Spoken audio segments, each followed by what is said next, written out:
पुणे शहरात मोठ्या विश्रांतीनंतर काल रात्री जोरदार पाऊस. पुण्यातील कोथरूड, वारजे आणि खडकवासला परिसरात मुसळधार पाऊस. पावसाची विश्रांती. आज सकाळपासून ढगाळ वातावरण. खडकवासला धरण साखळी परिसरात काल रात्री मुसळधार पाऊस झाला. आणखी माहिती घेऊ आपले प्रतिनिधी योगेश बोरसेंकडून. योगेश, आता काय स्थिती आहे?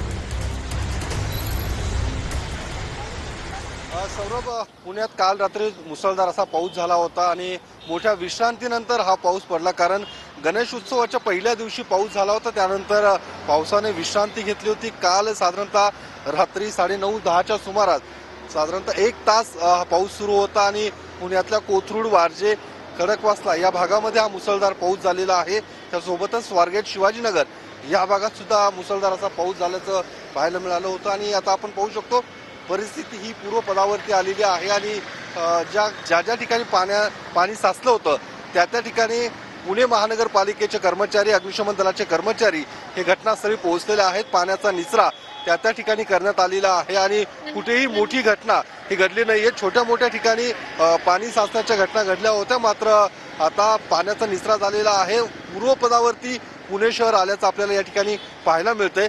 काही ठिकाणी गाड्या बंद पडल्याच्या घटना सुद्धा घडलेल्या आहेत. आपण पाहू शकतो PMPL बसेस अनेक ठिकाणी बंद पडल्या होत्या, मात्र त्या आता पुन्हा दुरुस्त करून बस स्थानकात घेऊन जाण्याचा प्रयत्न या PMPL चालकांचा आपल्याला या ठिकाणी पाहायला मिळतोय.